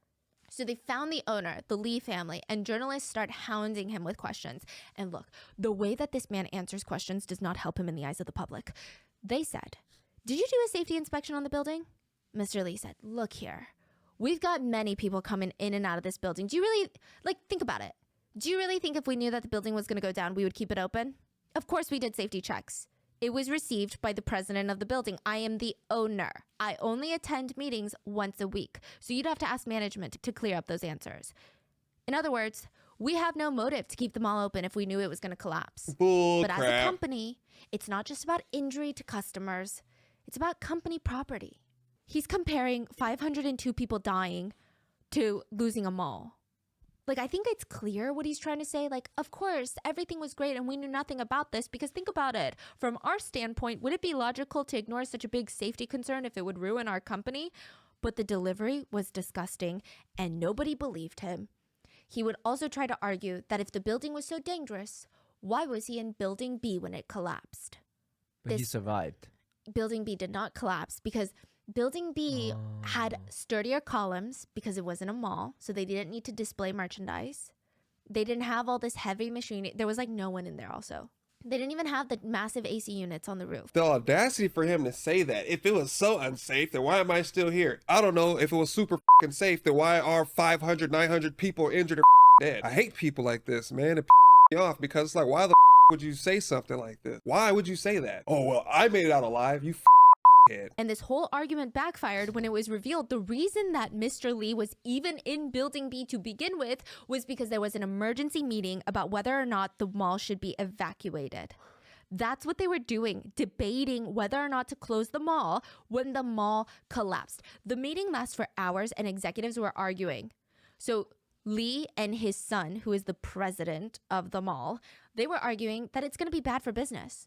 The board of executives were arguing it doesn't matter because if the building collapses or even if a ceiling falls through and a customer gets injured, that's going to be bad for business. A few executives left mid-meeting because they got calls of complaints by store owners that ceilings were crumbling. Literally during the meeting, they left. They went to investigate. They went onto the rooftop. One of the executives saw one of the columns punching through the roof. He turned to his colleague and said, "Get everyone out now. F*** Lee, I don't care. Get him out." They were on the way downstairs when the building went down. The other executives and the Lee family were still arguing when all hell broke loose. People are sprinting towards exits. People were being pushed into clothing racks because now you could hear the groaning. Like once that groaning hit, you had 20 seconds to get out. Some people were in their underwear just making a run for it. They had been caught in the middle of changing. Now they're booking it. Oh yeah, I want to say sorry for my language. I know it just made me really upset, but it's just like that kind of thing. I'm glad the other guy was like, get out of there, but it was too late. And then when I was just thinking about it, and they're showing a video, let's just say if you didn't make it out in 20 seconds, debris is falling from the sky. So I don't even know if that was a possibility of someone getting smushed trying to make it out of there. If Lee hadn't cut even more costs and had there been more escalators, more stairwells, more emergency exits, more people could have been saved. Because now there was almost a crowd crush situation on top of the collapse. A domino effect took over. The 5th floor ceiling fell through and now it was on the 4th floor, holding the weight. But that was about to crumble, and then soon the 3rd floor, and it would just all pancake in 20 seconds. Nobody had a warning. It looks like one of those aluminum soda cans that you step on. The executives in the Lee family heard. They ran out, ran to the hallway, and it's just a cliff. And they see the building on the ground. But still, Chairman Lee acts like he knew nothing. Okay, whenever he was interviewed by journalists, he would make it about himself. One journalist asked if he had anything he wanted to say to the victims' families, and he just said, "Do you think I wanted this to happen? I have nothing to say." What's crazy about all of this and this whole family is that Lee's daughter-in-law, so the president of the mall, his son's wife, was in the building when it was collapsed. She was rescued early on. She refused to give her name to rescuers, and people thought that was weird. The rescuers were like, what? Like, you don't want your family to know that you're okay? Everyone that could talk was giving their name so that your families can find you. But the very next day, they saw that same woman they rescued on the news, standing next to her husband and her father-in-law, showing her full support. Wow. So a full investigation on the cause of the collapse was ordered by the government, and it revealed a lot. I mean, obviously it revealed all of the things that I've mentioned before, but on top of that, Chairman Lee was known to constantly change the interior of the mall, like he was just changing clothes. He would rip out perfectly acceptable lighter wood floors and put in super heavy marble flooring. He did not care about durability. He wanted it to look expensive because more people would come and they would shop and he would make more money. That's all he wanted, more money. He would knock down interior walls to make more space for merchandise. And with all the new renovations, there were more customers. And it's not like the building crumbled out of nowhere. There were literal bright red warning signs that the Lee family and the executives, they were made aware of. 2 months before the collapse, a thin line emerged on the ceiling of the 5th floor. It was more of an eyesore than anything, but every now and then, tinkle, tinkle, there'd be dust landing on people's faces coming from that crack. Like, that's kind of crazy. If you were dining at the restaurants, your chopsticks would slowly roll to the side and off the table because the floor was tilting, but all the customers thought, oh man, what's wrong with this table? No one thought it was the floor. No one thought it was the building that was leaning. Workers on the restaurant level, they would put in a container of raw veggies on the fridge shelf. It's like an industrial walk-in fridge. They would walk back in and it's like slid all the way to the wall. They'd put it next to the door. It slid all the way down to the wall, like 5 feet down to the wall. Why would it be sliding? It's uneven. That didn't make any sense. Wow. The floor of the 5th floor was tilted at a 15-degree angle. The tilting got so bad the 5th floor restaurants had to be closed. They requested civil engineers to be called in for an inspection. And the main person that called was Lee's son. So he's there with the inspectors and they're like, yeah, this building is in imminent danger of collapse. The only option that you have in situations like this is to evacuate, close the entire building down, and we can game plan on what the next steps are. So they already know this before. Way before. Yeah. Like 2 months before. And he's like, okay, let me think about it. He didn't think about it. Instead, he hired workers to just hide the cracks by adding more grout and plaster.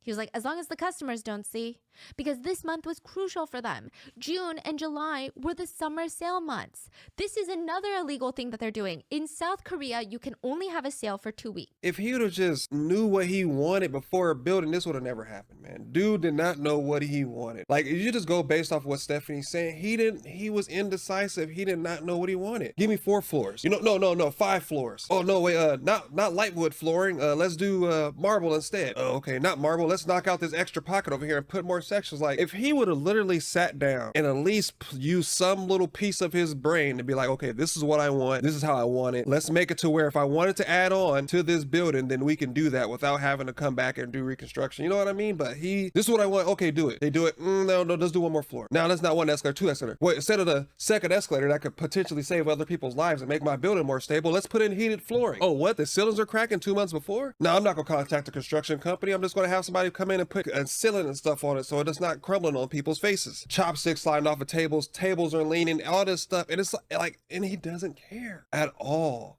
Only thing he thinking of is money. He could have literally took off that 5th floor and built an expansion of it, like kind of like bridging out, you know what I mean? But he just wanted to do more and more and more. And sometimes more is not always better. It's really not. You could have switched it up and made it a little bit more. If you wanted to make money, this would be my opinion, right? Me, honestly, as a business owner, I mean, I'm not one, but if I was a business owner and that's what my vision was, what I would do is I would put out a select amount of clothing, right? So it's only there for a limited amount of time. And then when the time comes, switch it out. So it's kind of like people are able to get certain sections of designer clothing. Do you get what I mean? Kind of like, oh, I got this in June of last year. This is from this collection. And it doesn't come back anymore. That's how you get people to come back, because you're changing up the style, but you're not overdoing it. You get what I mean? And it kind of lets people kind of like, I got to hurry up and get there and get this before it's sold out, because they only make it once a year. This collection is not going to come back again. Like, that's how you get people. You don't keep just adding on like, oh, I want to put more and more and more when your building's not even stable. Like, he had no idea on what he wanted. He just knew that I can make money by putting this up. People are going to come buy it. It doesn't matter if my buildings are crumbling. As long as the inside looks nice, that's all that matters, because it's going to bring me a paycheck. That is the wrong mindset to have when you're trying to build a franchise or try to build wealth and attracting people. And it's like, you can't help but like laugh, because it's just like, who thinks like this? Like, even if I put myself in that position, I would never understand it. Like, you would think like,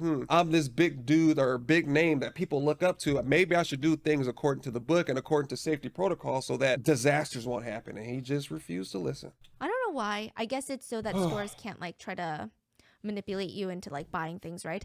2 weeks. The sale is scheduled for July when everybody else has the sale. But the Lees were like, we can be smart. We're going to get our VIP clients early access. So we're going to sell them the product since they're our VIPs, we know them. And we're only going to run their card at the sale prices in July. But they can come during June. And they had a lot of VIPs. So June was a very busy, high traffic month for them. Crazy busy. 10 days before the collapse, a customer was sitting at their table on the 5th floor to eat, and the whole thing started shaking. She said it was so strange. She thought it was an earthquake or something. But when she told her friends that weren't at the mall, they were like, what are you talking about? There was no earthquake. There was nothing on the news. 5 days before the collapse, another customer was on the 5th floor eating when it felt like someone doused a bucket of water on their head. And she's like, what the hell? Looks up. There is like a droopy hole. It's not even just a hole, but like a part of the ceiling that's drooping down at the end. There's a hole. Water filled. The employees were made aware of it. They tell upper management, and they're like, it's just Sampung's shitty construction. They did not think that water leaks were even in the same possibility as a building collapsing. The night before the collapse, the security guard noticed the sinkhole in the roof, and he called Lee's son and was like, sir, there's a literal sinkhole on the roof. And apparently the son went himself to check it out, and while he's standing there staring at this giant hole, one of the managers of the restaurant comes out and is like, hey, I've been trying to call you for ages now. Look at this shit. Look, can I show you something? They walk over to one of the columns on the 5th floor near his restaurant. There's an 8-inch long crack that's knuckle deep. But that's not even all. The manager is like, I've been waiting for this, okay? I'm paying all this money, and look at that ceiling. Look at that ceiling above the kitchen. It's droopy. And look. He puts his phone on the counter, like the cash register of the restaurant. It slides off. He's like, I know it's not my counter, so what's going on? Lee's son checks his watch. He's like, shoot. The stores are about to open for the day. okay, just why don't we close down all the restaurants on this floor? I guess if you want to stay open, you can stay open, but it's fine. Close down. We're going to figure it out. We'll send up maintenance or something. Maintenance workers were sent up and they're like, guys, this shit is going to go down. Like, under no circumstances can we put plaster on anything anymore. Like, it's going to go down. Lee's son left the building for about 30 minutes before he was called back in, this time to the 4th floor. A shop owner said, I just heard these like really crazy like tuck, tuck, tuck noises. And then the whole floor shook for like 3 minutes. Yeah, it was coming down. They're like, isn't that right, Susie? Like 3 minutes. And Susie's like, yeah, 3 full minutes. Lee's son is like, okay, let me investigate, right? Before he could even figure it out, water starts pouring down the walls of the 5th floor. That's why they turned off the AC units. He said, you know what? Don't close them all. Turn off the AC units and drain the water inside of them because that's what's leaking. They could have closed the store And or then the mall. 4 hours before the collapse, evacuation orders were given. Lee's son said, let's focus on what matters. Don't tell the customers, but let's take out all the priceless goods. Paintings, artwork, jewelry, ancient pottery, super expensive bags. Let's take it out just in case. We don't know. Just let's take out all the that don't matter and leave the people in there. It could flood. It could do something. Customers, employees, they were not evacuated. They had no idea they were in a compromised building. Why? This is unbelievable. It's like the guy's doing everything in his power to kill people. Man. Why did they not evacuate? Because the mall was bringing in about $400,000 a day. And now it's not bringing in And nothing. they said, we can't lose out on that. Many of the victims died on impact. Others suffocated to death. Others bled out. Some starved to death. And a lot of them drowned to death. When firefighters were trying to put out the fires inside the rubble, the water came in and filled their air pockets. Some of the other survivors could hear them drowning. And the firefighters that worked that scene, I don't think it's their fault. I think they did their best considering the information and tools they were given. But they still have PTSD. They have nightmares about it. They said they will carry around the guilt for the rest of their lives. I can only imagine. In the end, the court sentenced Lee Jun, the chairman, to 7.5 years in prison, and his son got 7. You look so shocked, right? But this was actually a big deal. This is what's even crazier about this case, okay? Is the fact that, to me, I'm like, 7 years, that's nothing, right? In Korea, this was landmark. This was crazy that they got 7 years. I mean, people, don't get me wrong, people were still upset it wasn't enough, but a lot of people being very cynical, skeptical, and just realistic, they weren't expecting the Lee family to get any jail time. Not saying that they didn't deserve it, but that was the track record for the government. The reason why they got a lengthy jail time, lengthy quote, is really dark. It's a high-end department store. A lot of the victims were wives of influential businessmen. To just name a few, and not saying that these people's lives hold more value, but to give context on whose families were fighting for these offenders to get jail time.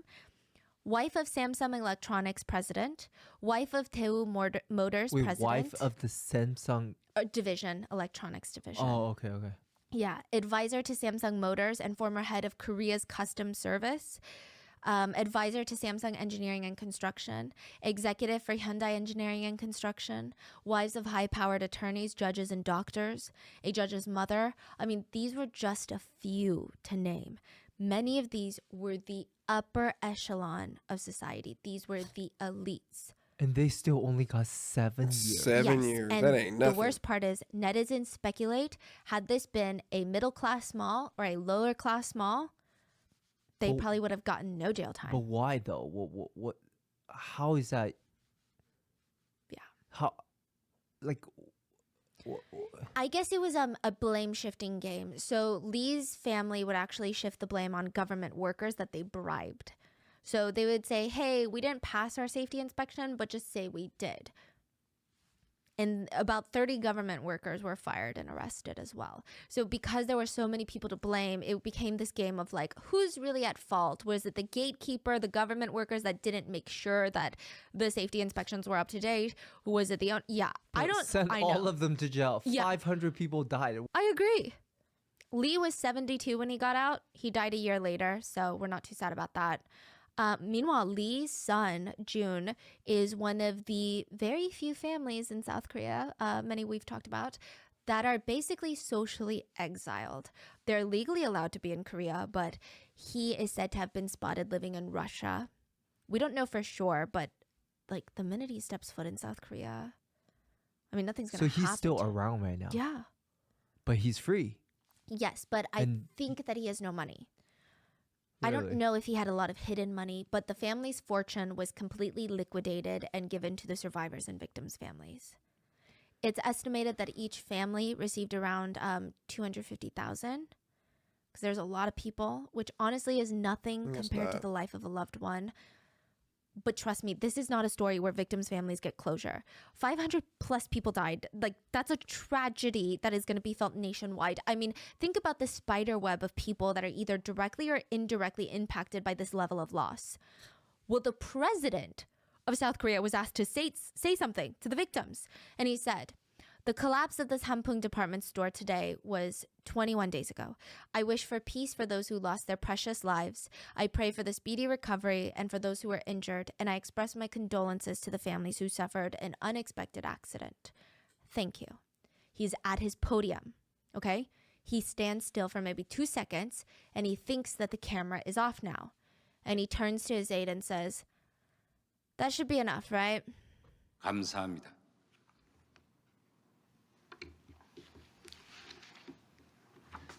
그럼 되겠지. 아니, 그래. It wasn't even in the tone of like, oh, do you think I should say more? Like, was that, did I convey my emotions correctly? It was like a 됐지, like, I did it. Happy? Let's go. He doesn't care. Yeah. A lot of the victims' families were upset at the government and even the rescue operations, not the rescue workers, but the operation. They felt like the government wanted to throw some money at the victims' families, start cleaning up the rubble, and make use of the land again. The victims' families requested a memorial. Not to give a comparison, but later on this comparison does come up a lot in Korean media sources. But like 9/11 in the US, I mean, that is crazy real estate if you think about it. That is prime real estate. But out of respect for the tragedy, there is a memorial there. You go there to, you remember these families, you remember these victims, everyone that lost their lives. But the government said, this is such a good area of Gangnam. It's like center. Like every time someone drives through here, they're going to have to be reminded of that. And like, what about the real estate prices of all the people who spent so much money on condos nearby? It's going to go down if we have a memorial here. So they said, we'll give you a memorial. So the family said, okay, then can you give it to us at this park? That's a very famous park that people love to go to. And it's a beautiful park. We can go there and spend time with our loved ones. But that park is so pretty. People will be so depressed if they go there and they see 500 something names. They better do something. What about in the woods? They literally gave them a memorial in the middle of nowhere. Like just in the mountains. And they built a luxury apartment building where that, yeah. The Sampoong department store? One of the victims' families was interviewed and the mom said, it's money, money, money. Yep. Building costs this money. Cleanup costs that money. Compensation costs money. Let's give money to the victims. Everything is about money and nothing is about my child. Remember Mr. Jung? Speaking of money, he lost 3 daughters in the collapse and his eldest daughter was the blind professor at Seouldae. He was compensated over $600,000 for the loss of all of his children, which is nothing. And he gave it all to this whole national school for the blind. Over the course of his life, he would donate more than $1.3 million to churches, schools, and charities that his daughter liked. And he would say, money to me is nothing that I can have. My daughters all had dreams to make the world a better place, and I just have to fulfill those dreams before I go. And Gia, the one that survived 13 days, she said, I just hope people can learn from this. That no one should ever have a, it won't happen to me. It doesn't concern me attitude. because tragedy doesn't really pick people Yep. to happen to. It can happen to anyone. It can happen to your child that waved goodbye to you before school, or the husband that promised to be home for dinner. I never thought something like this would happen to me, Mm-hmm. but it did. Yep. And that is the story of this Hampung department store collapse. Honestly, what are your thoughts? Please leave it in the comments. And yeah, it's crazy. But please stay safe, and I will see you guys on Wednesday for the main episode. Oh man, that story. Hopefully I can kind of like touch up on what I was about to say. I'm gonna try to go back and do my best, but please don't be the hyenas, man. The people that are the scavengers and trying to pick leftovers, bro. Be the elephant. I feel like that's the best animal to kind of like trump the hyena, only because elephants are just known for just being strong and looking out for other animals within the kingdom. Another thing I want to mention is like 7 years. I don't know, like I said, they said in South Korea that was a big deal because of the only reason they believe they only got 7 years was because some higher-end elite personnel's wives were inside the rubble. And I strongly actually believe that that's the reason why they only got 7 years. I strongly believe, for example, if I was trapped in section B of the building and Elon Musk and Kanye West and Jay-Z and Taylor Swift were trapped in section A, I guarantee you section A will be saved before section B. It has nothing to do with their lives. They have status and money. That's really all you need in life, and you can do anything you want. It's been proven time and time again. You can go back and do research. You can go and look through past articles and stuff like that. People in higher status get away with more criminal conduct than the average person. It's true, because you have money. You see it all the time. If you don't got money, then you're pretty much it. And then it's like Stephanie mentioned, it was kind of like should I have said more? People would have been like, oh, okay, you know, maybe he was under stress, you know, maybe he didn't have the right words to say, but at least he wanted to say more. It was like a kind of like, that's good enough, right? Can I go back to doing what I was doing now? Like crazy. Like they didn't care. And then the fact that they could at least put it in the park, it doesn't even have to be a sad memorial. It can just be something that kind of like just brings the memory of all the people that went into the mall that day. At the end of the day, that money is coming back out to South Korea and they're using that money. So it's like, why wouldn't you give some kind of memorial? You could have put it like on the side of the road or something like that. You could just put it in front of it, like when people are turning in to go into the luxury apartments or whatever, or the park. Like it doesn't have to be sad. You could have made like a little nice thing where people can come by, read the names, even touch it or something like that. You know what I mean? Put it like in a little casing, like just made it like really nice, but they didn't even want to do that. It's sad. And they like, oh, well, we don't want people to be depressed. I don't even think it's going to bring depression. It's going to bring like, my loved one is being acknowledged here. We're going to remember what happened here, but we're also going to be able to show the love to those people that gave their lives trying to rescue the people that was underneath the rubble, you know, or the people that was trapped underneath the rubble. We're going to always remember them. You're going to put it off somewhere in a mountain where no one's going to go there. Everybody doesn't go hiking, but everybody goes walking sometimes. They might go to the park. They might go for a run or something like that with their dog. And that's always going to be present for them to look at it, you know? And he's like, the Lee family, what really and truly upset me was that point of where he's like, oh, this is too expensive. That's too expensive. Safety is too expensive, but not marble flooring and heated flooring and adding more clothes. That's not too expensive, but the safety costs and personnel and stuff like that, that's too much money. And you would have thought like all this would have never happened if he was just listened from the jump to one of the top construction companies in Korea, and he did not listen. I think the biggest thing that we can take away from this is just like Gia had said, you just never know. It could happen to me. It could happen to you. You just never know when it's going to happen. I could get on the freeway and be like, hey guys, see you tomorrow. And it could be a pileup that could potentially end my life. My car can blow up. You just don't know. And I feel like walking around and believing that it's never going to happen to me is like, that's an incorrect way of thinking. You should always be prepared. I mean, like I said, some things you can't prepare for, but always when you go into side stores and stuff like that, know where the exits are, know which is the quickest way out. Ask people like, hey, where's the emergency exit and stuff like that. I sit, usually most of the time, if I can, I usually sit close to the door, and I sit with my body facing the door, because nowadays you have like, especially in the US, you have like active shooters and a lot of mass crimes and stuff that's going around. So I always try to keep my back towards the door. I don't like people backing me. That's why I avoid large crowds now. I don't stay out too long. But yeah, like I said, even though you may not know the person next to you, I still feel like it's our obligation to take care of that person next to us. I don't care if we have our differences. I don't care if you don't like me. I don't care if you don't like the color of my skin. I don't care if you don't like the way that I sound. If something were to go down, I would save you regardless of what you probably said to me 5 5 minutes ago. That's just who I am. I feel like human life is more important than words. You know what I mean? Whether you like me or not, whether I don't like you or not, there's somebody in your life or someone around you that likes you and loves you. And I feel like that trumps everything that we may have going on between us. Again, condolences to their families, to those 502 people that were lost, that lost their lives in the rubble and the collapse of the building, and the 40 that are still missing to this day. I hope the families of the 40 that's missing find some type of closure. Although those 502 people were lost in the collapse, their family got some bit of closure, you know, 'cause at least they know their loved one and they found their body, was able to kind of give like some type of ceremony, versus the people that were never found. So their parents and loved ones are still dealing with that.